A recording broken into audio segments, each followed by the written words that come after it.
Is it populist to shut down a government organization, or is it the opposite of populism to take away police from Wall Street? So let's find out. All right. Well, it's a good question. Very good question from Cenk of the Young Turks. He's here today with Anna Kasparian, and in this clip, they are talking about Trump defunding the Wall Street cops, as they put it here. They're defunding the CFPB, a government agency that oversees, I guess, Jesus, I've already forgot, like the banking sector, to make sure they're not scamming and ripping people off. I don't know the details of it, but let's get into this. Let's see what Cenk and Anna Kasparian of the Young Turks have to say about it. The Trump administration has begun dismantling the Consumer Financial Protection Bureau, which prevents Americans from getting scammed, defrauded, and ripped off by big banks, payday lenders, and other financial institutions. It's a pretty important government agency and has returned $21 billion to Americans who are essentially stolen from by these financial institutions. So we're gonna get to who's behind I don't know if it's gonna be temporary, I don't know what the end result is gonna be, but the at least temporary shuttering of the CFPB in just a moment. But Cenk. Yes, so the question in this story is it populist to shut down a government organization, or is it the opposite of populism to take away police from Wall Street? So let's find out. All right, well, Trump appointed someone by the name of Russell Vought as the Consumer Financial Protection Bureau's acting director. He was also confirmed by the Senate to serve as the head of the Office of Management and Budget. Now, as soon as he was in a position of power, he started targeting the government agency that actually returns money to Americans who have been screwed over. So on Saturday, Vought ordered the CFPB's 1,700 employees to stop nearly all their work and announced plans to cut off the agency's funding. Then on Sunday, he closed the Bureau's headquarters for the coming week. Workers who tried to retrieve their laptops from the office were turned away, according to employees.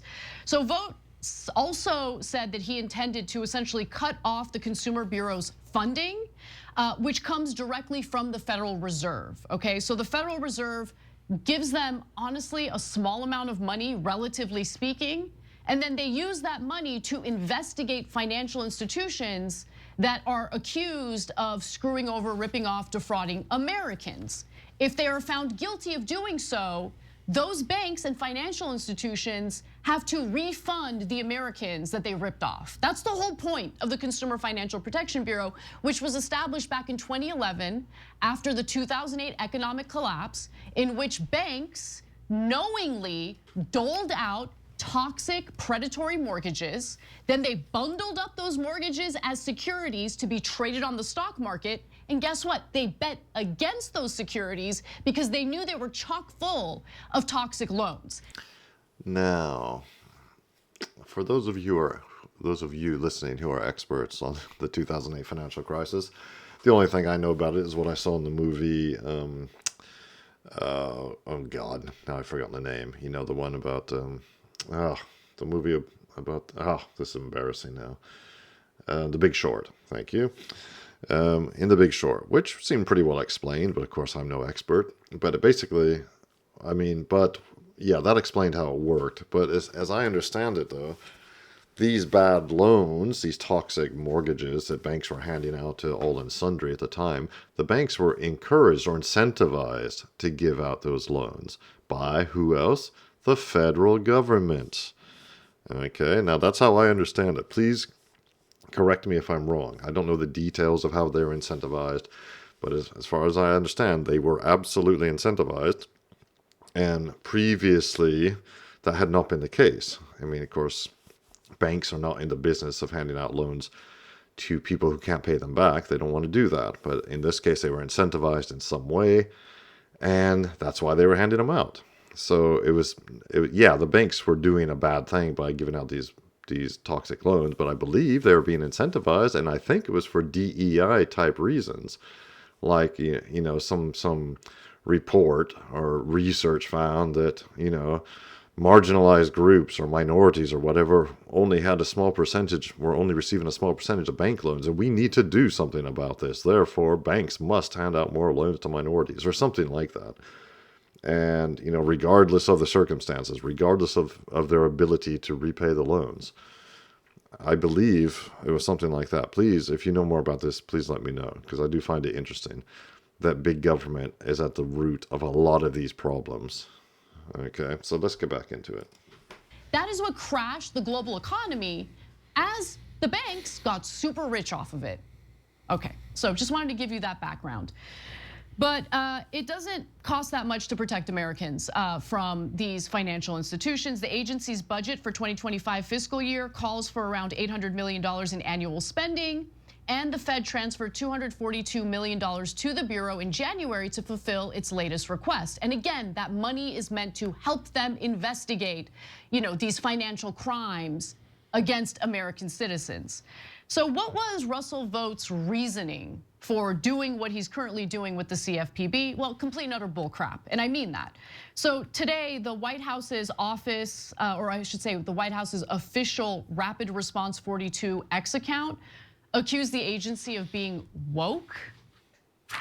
Okay, let's read that. The Consumer Financial Protection Bureau, the brainchild of Elizabeth Warren, actually it is the brainchild of Elizabeth Warren. It was a great idea. She fought tooth and nail to establish it, and it's one of the best things she's done in her career. But anyway, has long functioned as another woke weaponized arm of the bureaucracy that leverages its power against certain industries and individuals disfavored by so-called elites.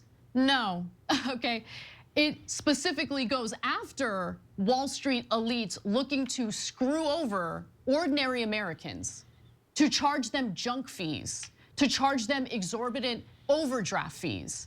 The CFPB has essentially stepped in and protected Americans from that Wall Street behavior and those greedy actions that they've been taking. So I've got more details in just a minute, but just to give you a little bit of what they've done so far in the relatively short period of time that the CFPB has been around. Remember, it was established in 2011.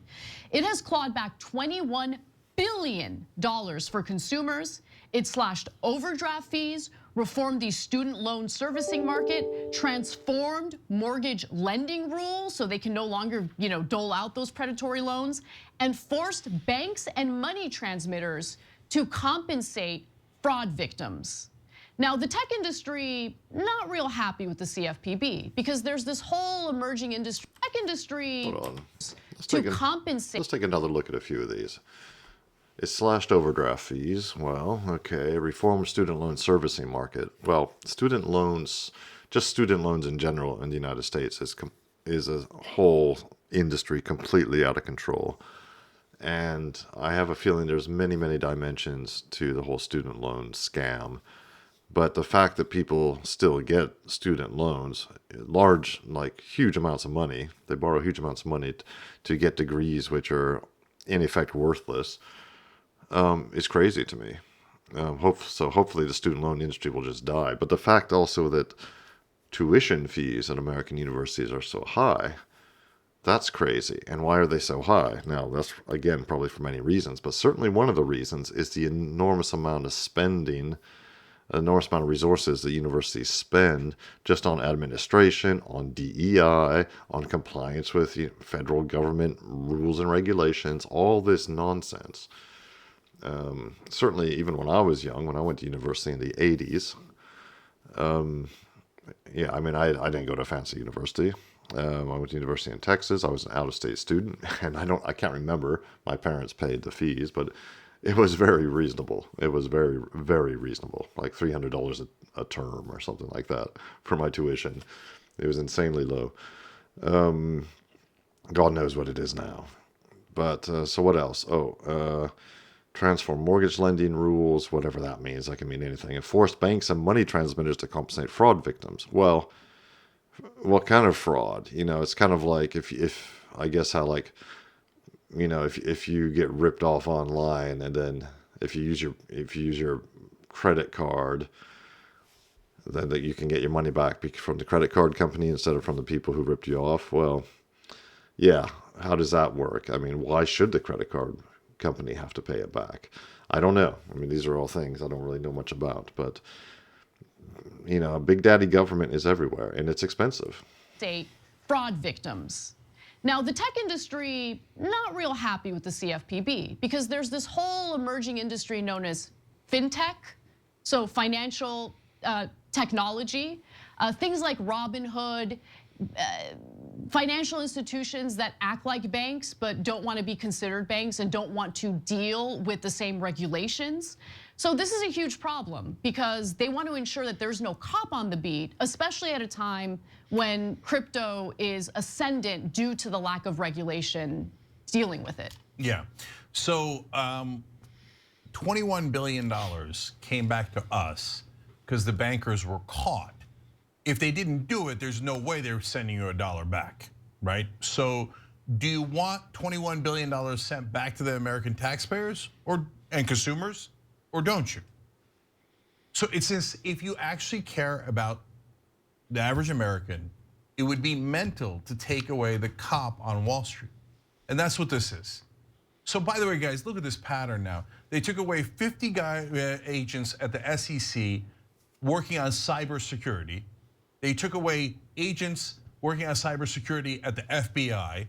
And now they're trying to close down the Consumer Financial Protection Bureau that regulates fintech.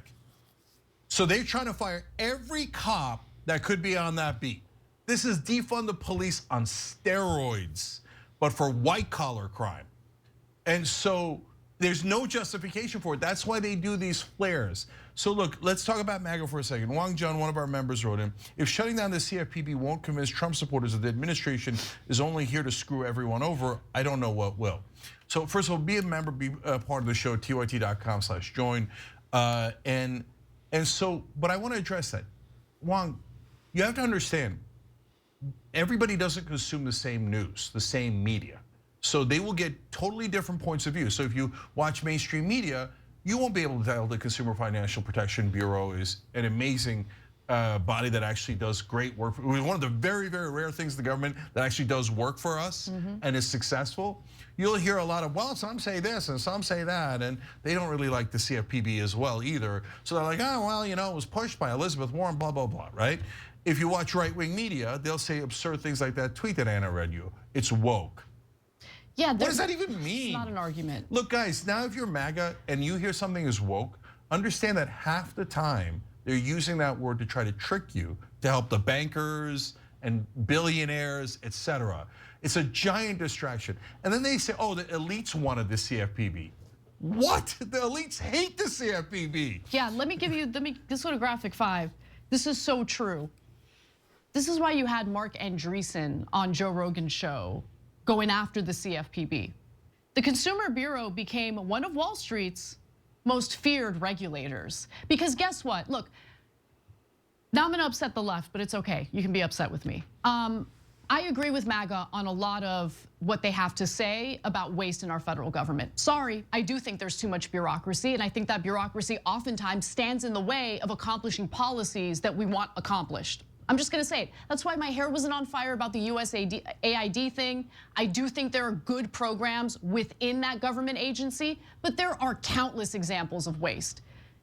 The CFPB though, I don't want anyone touching it because it's literally the most important government agency looking out for Americans to ensure that they are not defrauded by Wall Street bankers. Now, if any of you know more about the CFPB than me, please write something in the comments because, yes, Anna Kasparian has just passionately said that she's very much in favor of the CFPB because, they're the only cops on Wall Street protecting ordinary Americans from the sharks on Wall Street. And that may be true. I really don't know. And is it true? Yeah, big business. Nobody likes regulators. Nobody likes a nanny looking over the shoulder, and especially big business don't like it. Nobody likes it, but big business, and I'm not against regulation. Once organizations get to a certain size, and they're, and they're in certain industries like finance and all that, you're gonna need regulation because at some point, companies will do things. The people who run companies will do things that are against the interests of everybody else. So yes, I agree with a certain amount of regulation. And maybe CFPB are good regulators. I just don't know. It's interesting to see. It is interesting to see Anna Kasparian say she was very much in favor of slashing U.S. aid, as am I, and as I'm sure you are. But she's not in favor of this attack against CFPB. So I'll give her the benefit of the doubt. We'll do some more research into it. In the meantime, like I said, if you know more about it, on either for or against, please let me know in the comments. I would be happy to read it.